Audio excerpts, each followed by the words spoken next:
আজকে চিংড়ি মাছ দিয়ে মিষ্টি কুমড়া বা মিষ্টি কুমড় বলতে পারেন দিয়ে একটি রেসিপি বানাবো বা রেসিপি করব, যার বাসায় যা বলেন। তাই আজকে আমি রেসিপিটা করার জন্য কি কি উপকরণ লাগে তা একটু আপনাদের সাথে শেয়ার করলাম বন্ধুরা। আসসালামু আলাইকুম, সবাই কেমন আছেন? আপনাদের সাথে আছি আমি মা মেয়ে ঘরোয়া ব্লগ। দূরে এবং কাছে আমার প্রাণপ্রিয় ভাই ও বোনেরা, আপুরা, বন্ধুরা যে যেখানে আছেন, আশা করি সবাই ভালো আছেন, সুস্থ আছেন এবং নিরাপদে আছেন। আপনাদের ছোট বড় সবার দোয়ায় এবং ভালোবাসা আলহামদুলিল্লাহ আমি আমার ফ্যামিলির সবাইকে নিয়ে ভালো আছি। আমি অফ ক্যামেরায় চিংড়ি মাছগুলা কেটে নিলাম আর মিষ্টি কুমড়ো কেটে নিলাম, সাথে ধনিয়া পাতা, পেঁয়াজ কুচি আর চিংড়ি মাছের মাথাটা বেটে নিলাম। আর বেটে নিলে বেশ ভালো লাগে, তরকারিটা একটু ঘনায়। চিংড়ি মাছে তো আর ঘনায় না। আর লবণ পরিমাণ মতো, স্বাদ মতো, আদা রসুনের পেস্ট, এগুলা সব কিছু ওকে করে আপনাদের সাথে শেয়ার করলাম। এখন আমি চুলাতে হাঁড়িটা বসাই দিলাম। হাঁড়িটা বসে কিছু তেল দিয়ে দিলাম। তেল দিয়ে তারপরে পেঁয়াজ কুচিটা দিয়ে দিলাম। পেঁয়াজ কুচিটা দিয়ে তারপরে অনতবরণ নেড়ে চেড়ে আমি পেঁয়াজটা ভেজে নিচ্ছি। কারণ হচ্ছে পেঁয়াজটা ভেজে না নিলে, আর মিষ্টি কুমড়োর পেঁয়াজটা একটু বাদামি কালারটা বেশি করতে হয়। কারণ হচ্ছে বাদামি কালারটা বেশি হলে মিষ্টি কুমড়োর কালারটা সুন্দর আসে। আর এখন আদা রসুনের পেস্টও দিয়ে অনতবরণ নেড়ে চেড়ে তারপরে মরিচের গুঁড়া দিয়ে দিলাম। মরিচের গুঁড়া দিয়ে, আর আমি কিন্তু একটা ননস্টিক কড়াইতে রান্না করেছিলাম নিত্যদিন, তাই সবাই দেখছেন আমার রেসিপিতে। কারণ হচ্ছে কি জানেন, এই ইলেকট্রিকের চুলায় যদি ননস্টিকের পাতিলে রান্না করা যায় তাহলে কিন্তু পাতিলের তলায় লেগে যায় না।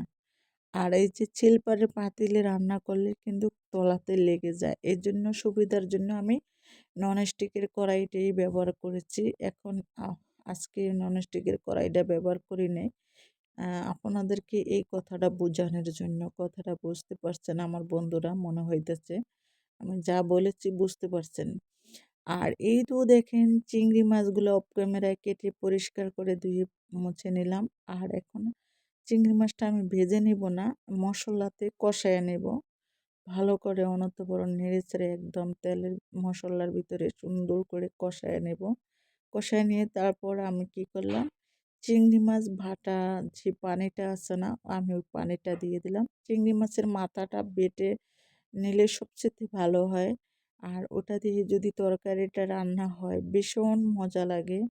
জানি না কার কার কাছে কেমন লাগে, আমার কাছে ভীষণ মজা লাগে। আর আমার মা কিন্তু চিংড়ি মাছ, ইলিশ মাছ, গরুর মাংস, তিনটা মাছের ভিতরে, মাছ মাংসের ভিতরে এই তিনটেই পছন্দ করে। তাই মা বলল যে মিষ্টি কুমড় দিয়া চিংড়ি মাছ দিয়ে রান্না করলে ভালো হবে। তাই ভাবলাম যে তাই যেই কথা সেই কাজ করে নিলাম। তাই মা যেহেতু বলেছে যে চিংড়ি মাছ দিয়ে মিষ্টি কুমড়া দিয়ে রান্না করলে ভালো হবে, বাসায় যেহেতু চিংড়ি মাছও আছে আর মিষ্টি কুমড়া বাজার থেকে এনে নিলাম। আর একটু চিনি দিয়ে দিচ্ছি। মা আবার মিষ্টি কুমড়াতে একটু চিনি দিলে পছন্দ করে, তাই সেজন্য একটু চিনি দিচ্ছি। মিষ্টি কুমড়া রান্না করলে একটু চিনি দিলে বেশ ভালোই হয়, তার জন্য আমি দিলাম। আর এই তো দেখতেছেন অনন্তবরণ নেড়েচেড়ে, আর ধোয়ার জন্য দেখা যাচ্ছে না। মানে যে রান্না করলে একটা রান্নার ভাপ আছে না, ভাপটার জন্য দেখা যায় না। আর এখন ভালো করে কষায় নিয়ে তারপরে কি করলাম, যেমন পানি দিয়ে দিলাম। পানি তো অবশ্যই একটু দিতেই হবে, না দিলে তো হবে না, সেটা তো বুঝতেই পারছেন। এখন আমি কি করলাম, যে ঢাকনাটা তুলে তারপরে আমি ধনিয়া পাতাগুলা দিয়ে দিলাম।